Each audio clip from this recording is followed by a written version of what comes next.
মানুষের আরো একটি শত্রুর বিষয়ে কথা বলবো, যার নাম হলো লোভ। যে কোনো বস্তুকে অত্যাধিক লাভ করার যে বাসনা, যতটা লাভ করেছি ততটা যথেষ্ট নয়, আমার আরো চাই, আরো চাই, একেই বলে লোভ। এবার এই লোভ আপনার জীবনে শুভ না অশুভ, আপনার মিত্র নাকি আপনার শত্রু, সেটাও নির্ভর করছে আপনার ওপর। যেমন ধরুন, কোনো ব্যক্তির অসম্ভব ধনের লোভ, সে সেটা অর্জন করছে আর সেটা সংগ্রহ করছে, আর সেটা লাভ করার জন্য সে অনৈতিক কাজ করছে।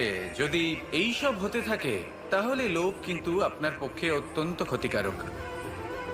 কিন্তু যদি সেই ব্যক্তি ধরুন ধন অর্জন করছেন, তার সাথে নীতিও পালন করছেন, আর সংগ্রহ করার পরে সেটা সংসারে ছড়িয়ে দিচ্ছেন, যদি এমনটা হয় তাহলে এই লোভ আপনার বন্ধু হয়ে উঠতে পারে। যদি আপনার সৎসঙ্গ লাভ করার, সৎকর্ম করার লোভ থাকে, তাহলে আপনি কখনো একা থাকবেন না। যদি ভালোবাসা প্রদান করার লোভ থাকে, এই সংসারকে সাহায্য করার লোভ থাকে,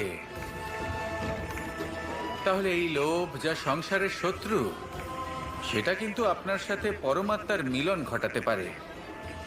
এবার এই লোভকে নিজের মিত্র করে তুলবেন নাকি শত্রু করে তুলবেন?